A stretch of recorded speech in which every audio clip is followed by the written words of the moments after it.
Tumbal tuh kalau dari konsep lu kayak kasbon lah ya bang ya? Iya, kasbon. Hitungannya. Universe itu tatanan alam semesta itu sebenarnya udah harmonis ya sebetulnya. Gue yakin ya sih. Gue prefer judi lah ibaratnya bang. Akhirnya berinkarnasi jadi lu gitu kan. Lu bunga bangkainya. Usaha aja usaha gitu. Iya. Kalau lu punya iman. Iya. Kalau lu nggak punya iman, ya silahkan pesugihan.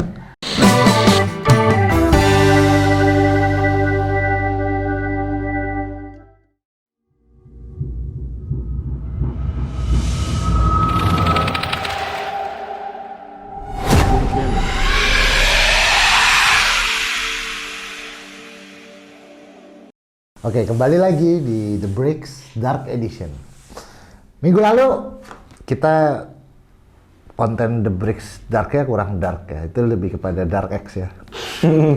Karena bahasnya selangkangan sebenarnya. Nah hari ini kita balik ke kitanya Dark. Dark itu sebenarnya lebih kepada cerita tentang urban legend, tentang horor komedi, mistis, atau yang tabu dibahas gitu. Misalnya kayak lu tabu gitu, rambut lu tabu.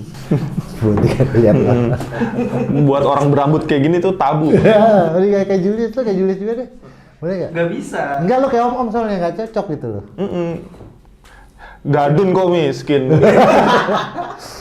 Jadi The Darkest ini punya semboyan untuk Nico, yaitu tetap miskin.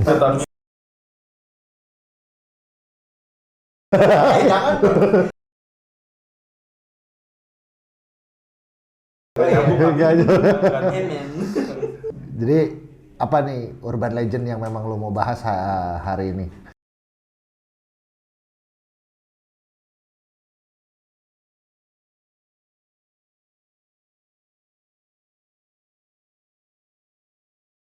Oh,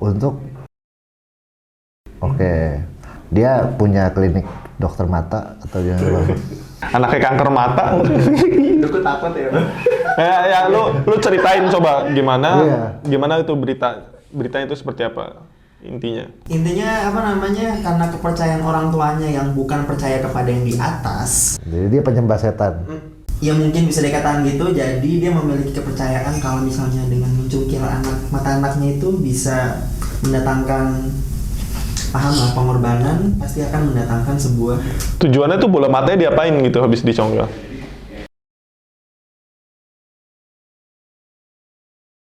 Matanya. Alasannya sesimpel itu, hanya karena untuk pesugihan. Tapi bukannya setahu gue kalau pesugihan itu tumbalnya itu belakangan. Kalau kayak beberapa kan yang di rumah makan nerima hasilnya dulu baru apa yang ditumbalkan gitu. Misalnya ada anaknya sakit atau misalnya anaknya hilang gitu kan. Itu kan sebenarnya tumbal buat makan si setannya kan. Nah, terus pesugihan itu kan baik lagi, sugih itu kan bahasa awalnya itu dari kaya. Kayak wong sugih. Wong sugih. Artinya pesugihan itu adalah cara mencari kekayaan. Makanya dia main pesugihan tanpa kerja keras, dengan bekerja sama dengan makhluk halus. Nah, menurut pendapat lu tuh apa sih, emang ada standarnya atau memang ada cara-cara yang efektif untuk melakukan pesugihan itu, atau memang setiap dukun, setiap orang pinter yang didatangi itu punya beda-beda? Karena kan makhluk halus pun harus melalui perantara kan. Atau lu percaya nggak pesugihan tuh ada? Percaya, sangat Percaya. percaya. Masih bahkan di dunia modern 2021 ini pun masih banyak loh orang-orang yang kaya mendadak dengan melakukan perjanjian dengan setan tuh masih banyak yang kayak gitu. Padahal kalau ditinjau dari sejarah itu pun apa namanya, pesugihan itu tuh bukan sesuatu apa namanya, itu sebuah kalimat bukan kalimat hinaan ya, lebih kalimat yang kayak apa namanya, seuzon ke orang yang emang tiba-tiba kaya gitu. Konotasi negatif lah. Ya, konotasi negatif yang mana orang zaman dulu itu lebih nggak pengen berdagang gitu loh. Sedangkan kebanyakan kalau tinjau dari sejarah itu rata-rata tuh ini terjadi di orang Jawa Tengah ya, yang aku baca.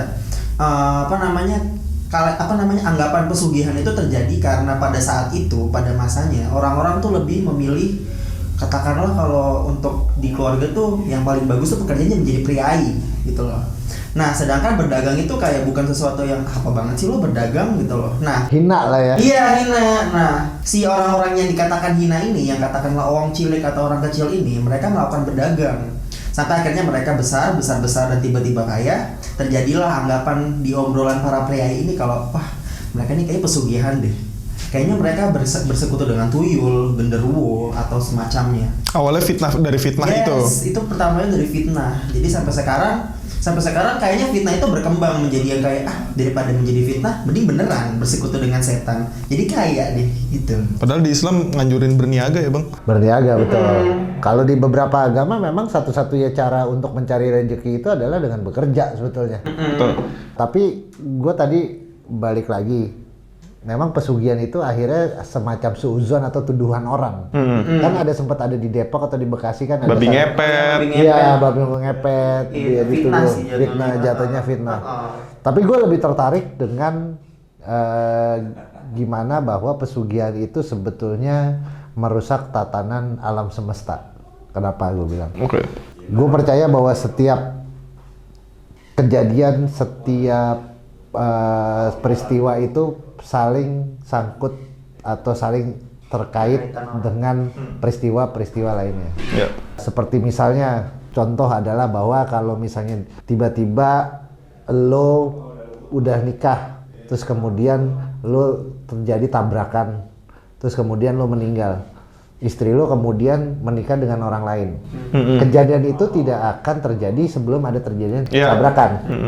Kalau memang satu rangkaian alam semesta itu menyatakan bahwa sebetulnya uang yang lo dapat dari pesugihan itu misalnya adalah sebenarnya miliknya Julius, artinya itu kan lo mengacaukan patternnya itu, polanya itu. Merusak rezekinya. Merusak rezekinya.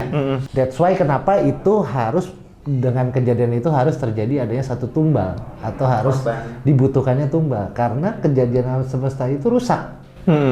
Mesti dimatiin lingkar setannya itu dengan tumbal. Iya, tumbal. Balik lagi misalnya harusnya lu belum kaya. Harusnya uang itu harusnya di Julius. Karena lu pesugihan kemudian uang yang harusnya diterima Julius atau kekayaan yang diterima Julius pindah ke lu dulu. Itu kan tatanan sebetulnya. Nah, karena lo itu kemudian dengan uang kekayaan itu lo dapat istri yang cantik, dapat anak yang cantik, dapat anak yang sebagai pancingan. Karena dengan rezeki yang sebetulnya milik Julius. Dari kejadian itu kan akhirnya sebetulnya Julius yang tadinya harusnya udah menikah lebih dulu, misalnya gara-gara udah punya uang kan keserobot sama lo gara-gara lo pesugihan. Nah, gue percaya bahwa sebenarnya tumbal itu bukan kasih makan setan. Tapi sebenarnya tumbal itu adalah kompensasi yang lo mesti berikan ke Julius. In case nanti itu tumbalnya untuk siapa, agar rezeki gue tetap dapat. Gitu. Betul. Misalnya, kita berandai-andai lagi ya, kalau misalnya Niko ambil kekayaannya Julius, kemudian lo punya anak duluan, gitu. Terus kemudian anak lo sakit. Misalnya Julius pada saat itu dokter, lo harus mengobati anaknya Niko yang sakit bertahun-tahun. Dari mengobati anak lo sakit lo dapat duit gak dari Niko? Akhirnya sebenarnya pesugihan itu akan kembali kepada orang yang berhak sebenarnya. Rezekinya. Iya. Either mungkin bukan gue, ntar gue sebagai dokter uangnya gue pakai untuk apa? Iya. Uang itu muter sih, rezeki itu muter. Iya. Tapi balik lagi Julius ditetapkan dulu dapat 10 miliar gitu. Tapi gara-gara lo pesugihan 10 miliarnya Julius lo ambil. Ya, artinya tumbal lo itu adalah untuk mengembalikan yang harusnya diterima Julius. Ibaratnya tumbal tuh kalau dari konsep lo kayak inilah kasbon lah ya bang ya. Iya kasbon.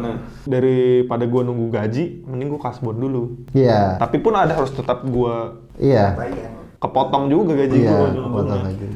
Konsepnya seperti itu ya bang. Iya. Kayak kira-kira gitu. Jadi pesugihan menurut gue ya cuma medianya berbeda-beda. Tapi kan sebetulnya yang kita lihat kasat mata, gue sampai pernah gue dengar satu biksu bilang bahwa kenapa sih kok ada orang yang hidupnya senang, ada yang hidupnya susah, ada yang kaya, ada yang miskin. Dulu mungkin yang sekarang hidupnya susah karena di kehidupan sebelumnya, kalau kata biksu itu ya, reinkarnasi. Iya, dia sudah melakukan kesalahan-kesalahan yang pada akhirnya. Cuma yang kita lihat misalnya itu anak matanya dicongkel sama orang. Mungkin dalam ajaran Buddhis pun itu bagian part of universe-nya kan. Iya, part of universe. Jadi sebenarnya universe itu tatanan alam semesta itu sebenarnya udah harmonis ya sebetulnya. Gue yakin ya sih. Iya, sebenarnya harmonis. Karena sih harmonis, tapi karena kita kan tamak, maruk, jadinya merusak tatanan itu. Iya, tapi yang kita lihat dengan kasat mata adalah tumbal, kemudian persembahan. Sebenarnya itu semua ritual itu sebenarnya untuk mengembalikan tatanan, menurut gua, mengembalikan keselarasan. Bayar utang lah, iya. bayar utang kasbon. Bayar utang kasbon. Nah, kalau menurut lu gimana? Menurutku sih kayak kalau misalnya kita tadi kan dijelasin ya apa namanya, hidup kita tuh udah selaras, udah seimbang. Tapi kenapa? Nah, balik lagi orang-orang tuh maruk dan tamak jadinya kayak merusak keseimbangan itu gitu loh. Jadi let's say katakanlah kalau mereka nggak bersekutu dengan katakanlah kan hidup itu sudah tentram-tentram aja ya. Tapi dengan adanya itu kan menjadi kayak kegaduhan gitu loh. Merusak universe-nya. Iya, merusak tatanan yang kayak ya udah kalau miskin aja, kaya aja gitu loh. Kalau emang kamu si miskin ini pengen berusaha jadi kaya tanpa bersekutu dengan setan ya udah gitu loh. Nggak perlu ada pertumbuhan atau pengorbanan orang gitu. Gue nggak dapet poinnya sih. Ya udah. Ya. Dia cuma terangin. Kalau gue sih jujur nggak bisa jelasin ya. Kalau gue pribadi gue nggak percaya dengan Setan. Tumbal itu.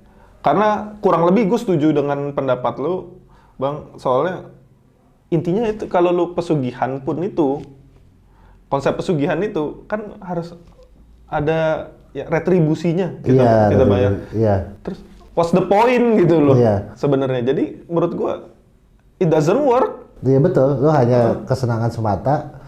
Gue prefer judi lah ibaratnya, Bang. Gue taruh 50.000 dapat 100.000 itu hilang-hilangan aja ya. Itu make sense. Menurut gue lebih make sense lah. Lebih make sense karena gue dapet tanpa harus ada retribusi. Retribusi gue setengah loh ini. 50.000 gue hilang, tapi bisa dapat 100.000 gitu lah. Kalau tumbal pesugihan tuh kan. Ya itu dia. Jadi gini, lu bayar si setan itu untuk merusak tatanan atau yang sudah tertulis di alam sana.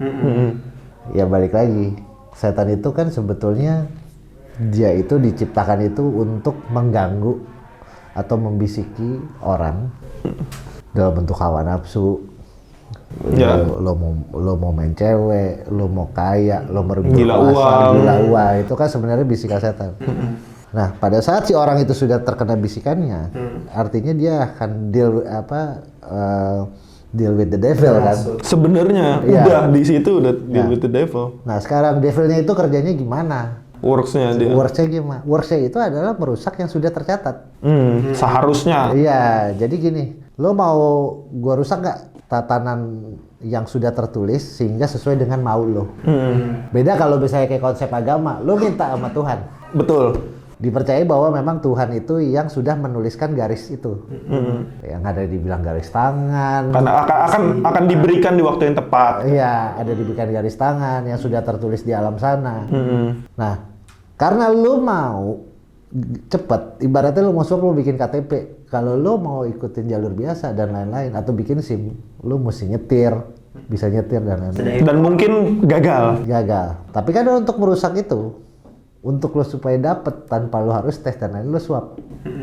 Jadi kerjanya setan itu adalah bikin shortcut ke lo. Tapi kerja setan juga gak gampang, karena dia harus merusak tatanan yang ada. Iya. Makanya mungkin dalam dunia setan tuh ada yang sebutannya adu kuat-kuatan ilmu gitu, Bang. Iya, betul. In case yang ini maunya kliennya A, klien setan A ini maunya begini, klien setan B mau mungkin bentroknya gitu kan. Gua pernah dengar juga salah satu ustadz ya. Gua nggak sebutin agamanya, tapi kalau ustadz pasti Islam. Kenapa sih nggak disebut agamanya? Ustadz pembuka agama. Terus ini ustadznya non muslim nih. Takut ya. Jadi ada satu pertanyaannya menurut gua sangat baik. Kenapa ada peramal atau ada ramalan itu ada yang benar atau yang enggak? Menarik. Nah, kata ustadz tersebut atau pembuka agama tersebut, sebetulnya dia itu, si peramal itu adalah orang yang bisa berkomunikasi dengan jin. Karena kalau di Islam itu yang diakui memang jin. Jin itu ada dan hidup berdampingan sama kita. Iya, betul.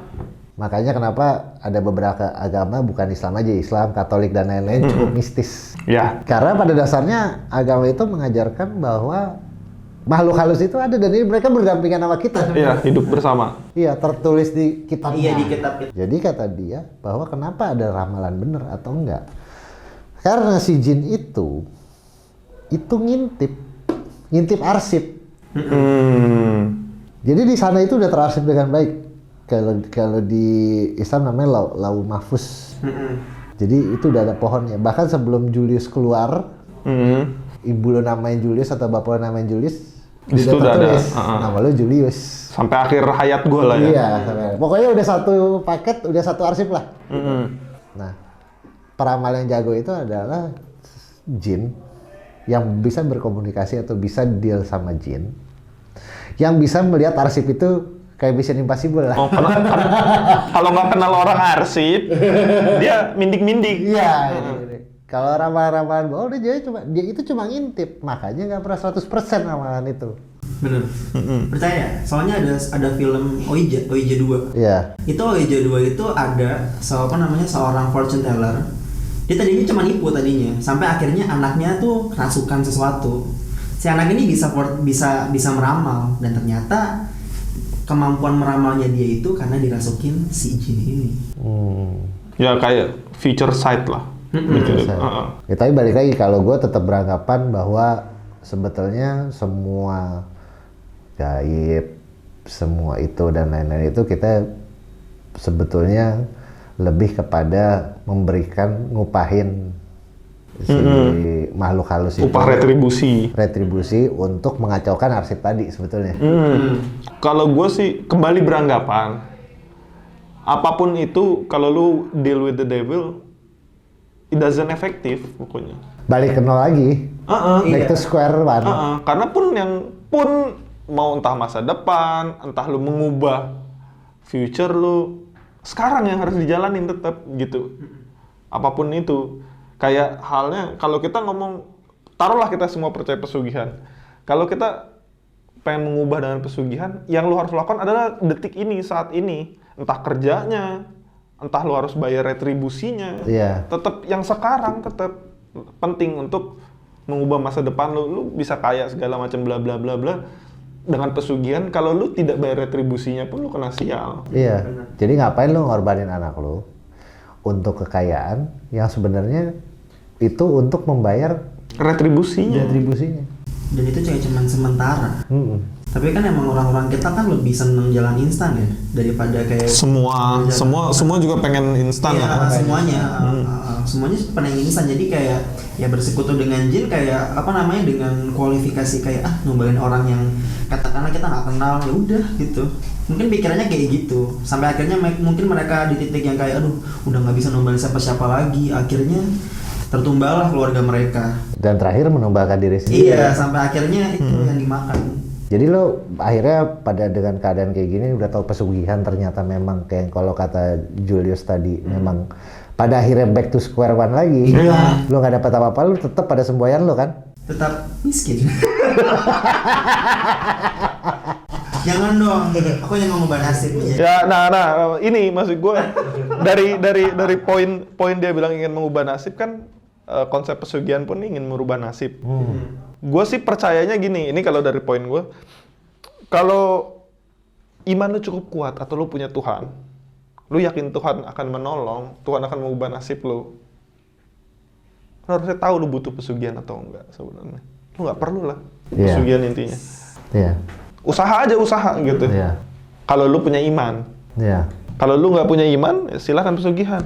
Ya sebenarnya yang Julius bilang tadi, menurut gua itu satu hal yang akan berjalan sampai akhir zaman. Setan dan malaikat, neraka, surga dan lain-lain.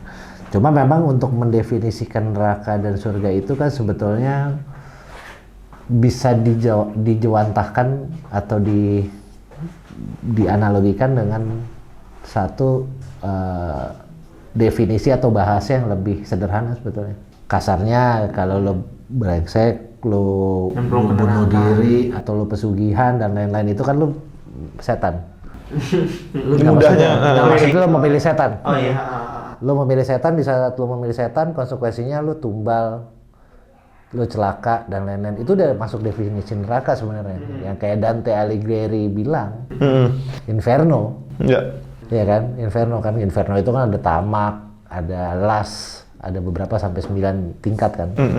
Jadi sebetulnya menurut gua dari sisi agama itu gini, gua terus terang gue setuju sama Jul bahwa ya kayak sekarang lah, kayak kemarin si Coki baru ketangkep itu kan, pertanyaannya Coki adalah nggak ada orang bisa ngebuktiin Tuhan itu ada buat gua. Gitu. Makanya menurut gua sebenarnya agama itu balik lagi itu hanya sebenarnya media bagi orang-orang untuk mencari Tuhan ya sebenarnya. Betul. Termasuk keimanan di dalamnya. Betul. Kayak misalnya yang agama Katolik gitu kan, dia kan ada Roh Kudus, ada Bapa, ada Yesus. Tritunggal. Nah, Tritunggal, lu sampai budak. Kalau lu nggak dijawab sama iman itu, lu nggak akan percaya Tritunggal itu. Betul. Cuma iman yang bisa jawab. Jadi kan gini, pada akhirnya yang paling disalahkan bahwa dari dulu semua perang saudara, perang dan lain-lain itu awalnya gara-gara agama. Benar. Padahal sebetulnya agama itu sebenarnya cuma vehicle aja gitu. Betul. Jadi si vehicle-nya tadi yang menurut gua dimispersepsikan sama orang lain. Balik lagi bahwa sebenarnya alam semesta itu sudah membuat satu ketetapan, satu yang selaras gitu. Sebenarnya agama itu cuma adalah pegangan bagi orang-orang untuk nggak merusak keselarasan itu sebenarnya. Kalau Kita kan sama-sama ibaratnya naik kendaraan menuju goal yang sama. Iya, ya misalnya lo suka BMW gitu, gue suka Mercy, tujuan kita sama ke lapangan bola, gitu kan. Terus kenapa lo mesti marah gitu? Gue sorry gue nggak pengen, lo pasti kan pakai Scoopy. Ya, gue ada loginya ada susah. Maksudnya nggak usah balapan juga, udah santai aja. Kita sama-sama ke lapangan bola kok. Jadi kalau misalnya orang ribut bilang bahwa agama lu salah gitu, agama lu nggak benar dan lu sama kayak ibaratnya lu bilang BMW jelek itu lu nggak boleh naik BMW, ya terserah gua dong, orang gua belinya suka BMW. Iya, sedangkan gue naik Mercy misalnya, ya udah kenapa harus gue problemin? Ya tujuannya sama, tujuannya semuanya juga orang masuk surga kok. Kita juga nggak ada tahu surga atau neraka ada atau nggak ada gitu kan. Benar. Ya tapi balik lagi, jadi gua setuju sama Julius bahwa memang pesugihan itu tidak akan menghasilkan apa-apa. Pesugihan itu hanya kasbon. Lo dapat sekarang, lo akan hilang juga. Yang pasti ditagih masalahnya. Itu Yang kita pasti nggak bisa ditagih. kabur. Ya kayak lo kayak tumbal, mungkin lo tumbal juga sekarang, kita nggak tahu juga. Mungkin di kehidupan yang lalu lo tumbal ya gitu. Jadi pas lo reinkarnasi lo jadi begini kan bisa juga.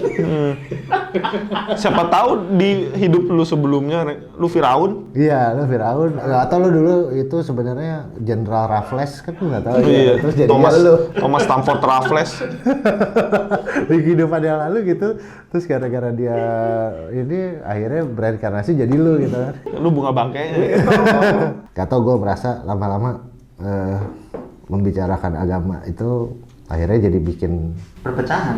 dan bikin malu juga gitu. Orang terlalu stick sama yang tadi bilang itu bukan iman menurut gua. Itu fanatisme kepada ritualnya. Betul. Iya, pada akhirnya itu dijadikan alat, terus kemudian orang menjat satu sama lain gitu. Dan padahal sebenarnya menurut gua yang gua percayai dan memberikan ketenangan hati buat gua adalah bahwa sebenarnya alam semesta itu sudah selaras. Semua peristiwa kitanya aja yang rusak sebenarnya. Jadi kalau kita main game kalah itu udah ada. Itu udah ada, lu udah kalah gitu ya. Atau masih lu tetap miskin. Ya mungkin sampai sekarang masih tetap miskin. Aku tidak ingin mengaminkan itu. Enggak, bukan gini. Iya. Lu mengaminkan dan lain-lain itu hanya berharap aja. Iya, berharap aja itu. Berharap lu meminta kepada orang yang punya arsip ini semua.